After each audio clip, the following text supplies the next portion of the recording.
Hello, good morning प्यारे बच्चों। आज अंतर्राष्ट्रीय मानसिक स्वास्थ्य दिवस है।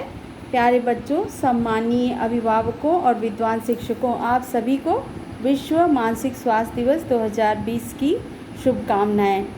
हर कोई व्यक्ति अपने जीवन में सुखी, संपन्न, बाधा रहित जीवन की कामना करते हुए तनाव मुक्त रहना चाहता है। वर्तमान का जीवन हमारा ऐसा हो गया है कि एक मशीनी युग हो चुका है और हम चाह कर भी तनाव मुक्त नहीं रह पाते।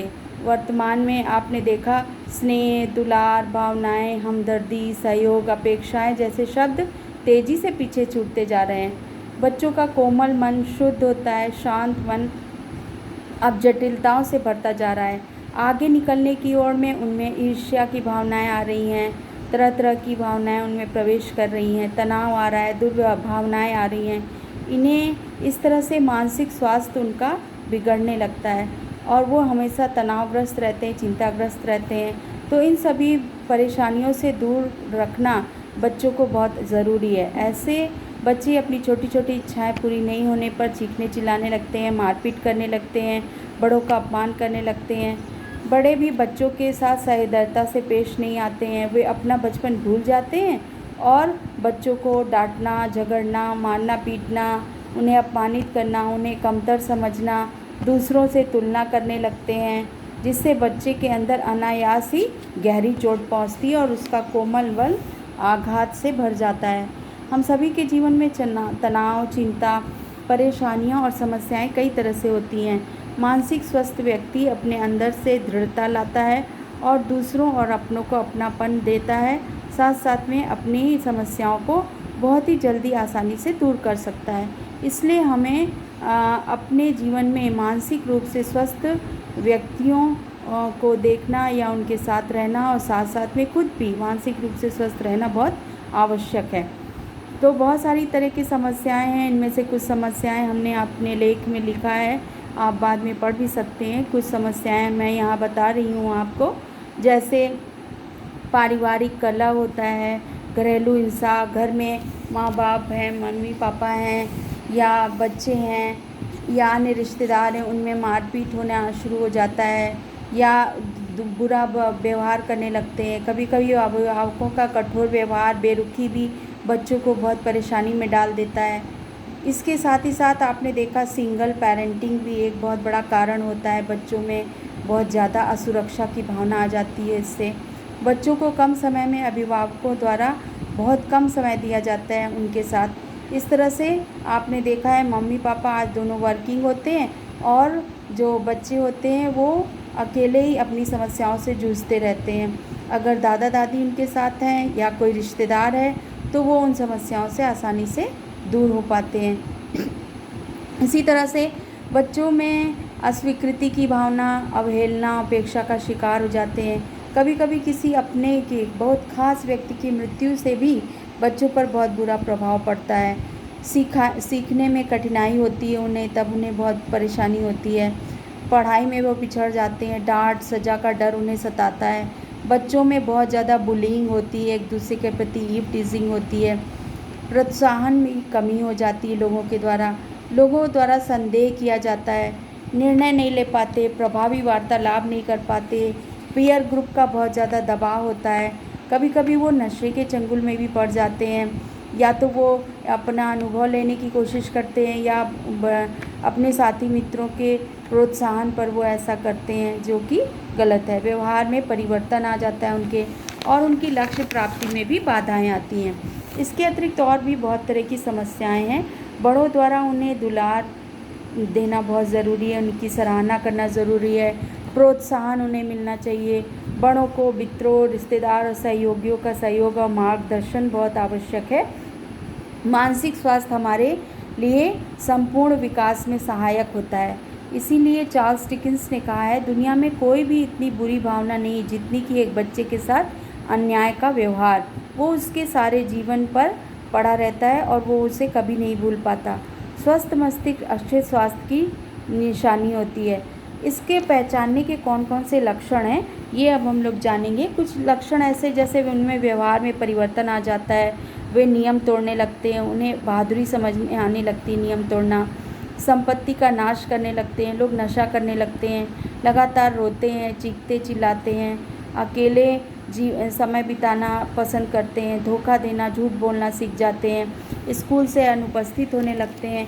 कभी कभी कोई बच्चे लगातार सोते रहते हैं और कोई बच्चे लगातार खाने लगते हैं, दूसरों पर दोषारोपण करते हैं, संदेह हो जाता है उन्हें।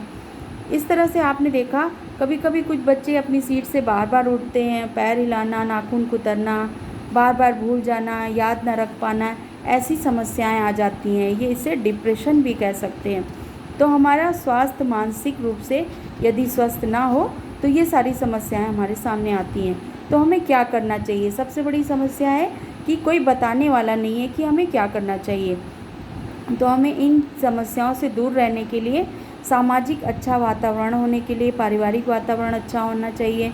तनाव, चिंता, निराशा, हताशा से हमारे जीवन पर स्वास्थ्य का बुरा प्रभाव पड़ता है। उससे दूर रहने के लिए हमें भविष्य की ओर देखना चाहिए और भविष्य को की सोच करके हमें काम करने चाहिए। अच्छे सच्चे मित्र बनाने चाहिए। शिक्षक, माता पिता, भाई बहन, जिस पर आपको सबसे ज़्यादा भरोसा है, आप उससे सारी बातें बताएं।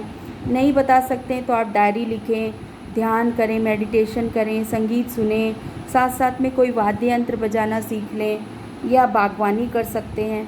और सबसे ज़रूरी बात, ना कहना की आदत डालें। जो आपके लिए नशा करने वाले लोग हैं या बुरे विचार बताने वाले लोग हैं, गलत व्यवहार करने वाले लोग हैं, उनको ना कहने की आदत बहुत आवश्यक है। एक शब्द में उन्हें ना कहें। लालच से दूर रहें, नियमों का पालन करें। अपनी भड़ास निकालने के लिए आप कोई भी काम कर सकते हैं, जैसे तकिए में पंचिंग करना या किसी एकांत जगह पर अपनी बातों को ज़ोर ज़ोर से बोलना। इसके अलावा इग्नोर करना बहुत ज़रूरी है। बच्चों को यदि कोई चिढ़ाता है तो उस ओर ध्यान ना दें। कहानी बनाकर अपनी बात को दूसरों के सामने रख सकते हैं। झूठी दिलासा से बचें। बहुत से लोग झूठी दिलासा देते हैं, तुम ऐसा नशा करोगे तो तुम परेशानी से दूर रहोगे। इन सारी चीज़ों से हमें बचना चाहिए। हो सके तो आप कोई अच्छी फिल्म देख सकते हैं, पसंदीदा टीवी पर कार्यक्रम देख सकते हैं तनाव मुक्त रहने के लिए। जैसे बच्चों के लिए कुछ फिल्में के नाम हमने यहाँ बताए हैं, इसी तरह बड़ों के लिए भी कुछ फिल्मों के नाम हमने यहाँ लिखे हैं। स्टैनली का डिब्बा, तारे ज़मीं पर, 3 इडियट्स, बम बोले, ईरानियन फिल्म है जिसे ऑस्कर अवार्ड मिला है, चिल्ड्रन ऑफ हेवन, कमसाने कैसाड़े, ये बहुत ही बढ़िया फिल्म है, कन्नड़ फिल्म। अगर आपको ये कहीं भी मिले तो ज़रूर देखें, कमसाने और कैसाड़े। इसी तरह बड़ों की कुछ फिल्में हैं, इसे आप देख सकते हैं। इससे भी ज़्यादा ज़रूरी बच्चों के लिए है कि शारीरिक सीमा को पहचानें। जैसे माता पिता आपस में हम बातचीत करने के लिए या किसी काम के लिए हम कितनी दूरी पर बातचीत करें, भाई बहन से हमें कितना डिस्टेंस मेंटेन करना चाहिए, दोस्तों के साथ हमारी दूरी क्या होनी चाहिए, अजनबियों से हम कितना दूर रहें, इन सब का हमें ज़रूर ज्ञान होना चाहिए और बच्चों को ज्ञान देना चाहिए। बिना परमिशन किसी की वस्तु ना उठाएं, चाहे वो एक छोटा सा पेन ही क्यों ना हो। साथ साथ में बच्चों को गुड टच, बैड टच सिखाएं, उनसे संबंधित शारीरिक क्रियाएं और उनके शरीर में होने वाले परिवर्तनों के बारे में भी ज़रूर बताना चाहिए, ताकि बच्चे गलत चीज़ें कहीं से जाने ना, कहीं से सीख ना ले गलत चीज़ें। इसलिए अभिभावकों को बताना ज़रूरी है। साथ साथ में बच्चों को भी ये ध्यान रखना चाहिए कि उन्हें सही जानकारी सही जगह से ही प्राप्त करें और इस तरह से वो मदद से परेशानियों से बच सकते हैं। पॉक्सो एक्ट एक एक्ट निकला है जिसमें 16 साल से कम उम्र के बच्चों से यदि कोई अपराध होता है तो उन्हें सुधार गृह में भेजा जाता है, बाल सुधार गृह में, जहाँ वो अपने नए जीवन के लिए अपनी जो समस्याएं हैं या परेशानियां हैं, सजा है, उससे दूर कर सकें और नया जीवन शुरू कर सकें। उन्हें अंधेरे में खो जाने के लिए हम नहीं छोड़ सकते हैं। इसलिए ये ज़रूरी कहा गया है, बचपन बचाओ आंदोलन कैलाश सत्यार्थी जी ने चलाया है। बच्चों के पुनर्वास के लिए, बंधुआ मजदूरी, बाल तस्करी को रोकने के लिए प्रत्येक ज़िले में एक सरकारी मनोवैज्ञानिक चिकित्सक भी होता है। जिस प्रकार आप चोट लगने पर नर्स मैडम के पास या डॉक्टर के पास जाते हैं, उसी तरह से आपके अंदर कोई तनाव है, चिंता है, तो आप मनोवैज्ञानिक का सहारा ले सकते हैं और बिल्कुल पीसफुल लाइफ जी सकते हैं और आपके स्वास्थ्य पर बुरा प्रभाव नहीं पड़ेगा, किसी तरह का रोग नहीं होगा। किसी के रोकने के कारण जानने का प्रयास करें, अपनी अंतरात्मा की बात को सुनें। साथ साथ में हमें अनुभवों से भी सीखना चाहिए। अभिभावक बच्चों को अपमानित बिल्कुल भी ना करें। प्रोत्साहन अच्छे कार्यों के लिए दें, कारण बताएं, सही और गलत उन्हें ज़रूर बताएं। बच्चों को स्वतंत्र विचार बनाने के लिए प्रेरित करें। सोशल मीडिया एक बहुत बड़ा इशू है आज। इसे नियत समय निर्धारित कर दें। चित्रों का गलत इस्तेमाल हो सकता है, ये बच्चों को बताएं। सोशल मीडिया में लोगों की वास्तविकता अलग होती है, वास्तव में लोग कैसे होते हैं ये अलग होता है। इसका सच जानना बहुत ज़रूरी है। सच हम नहीं जान सकते, इसलिए हमें सतर्क रहना बहुत ज़रूरी है। मोबाइल का सीमित इस्तेमाल करें और सही प्रयोग करें। इस तरह आपने देखा कि अपने साथ साथ बच्चों के गुणों को आगे बढ़ाने की चेष्टा करें, उनकी कमियों को नज़रअंदाज करें, साथ साथ में उन्हें प्रोत्साहित करना बहुत ज़रूरी है। उन्हें दुलार और स्नेह की बहुत ज़्यादा आवश्यकता है। इसीलिए कहा जाता है कि ये बहुत आवश्यक है कि हमारा जो मेंटल हेल्थ है वो पहले आता है और पैसा या मनी बाद में आता है। इसी तरह से हमारा जो फ्यूचर है वो हमारे मेंटल हेल्थ पर डिपेंड करता है। तो ये बहुत आवश्यक है, इस ओर हमेशा हमें ध्यान दिया जाना चाहिए और बच्चों को हर तरह की परेशानियों से बचाना बच्चों का भी कर्तव्य है, सजग रहना, और अभिभावकों और शिक्षकों की भी जिम्मेदारी है कि हम उन्हें ग्राउंड लेवल पर उतरकर सही और उचित जानकारी दे सकें। तो बच्चों, आज आपने देखा कि आज हमारा मानसिक स्वास्थ्य दिवस है। सभी के लिए मानसिक स्वास्थ्य बहुत आवश्यक है, चाहे वो बच्चे हों, बड़े हों, बूढ़े हों, कोई भी हो, स्त्री हो, पुरुष हो। तो इस बातों को आप ध्यान रखेंगे। कुछ चीज़ें हमने लिख कर भी भेजी हैं, आप इसे भी बाद में पढ़ सकते हैं और इसे समझ सकते हैं।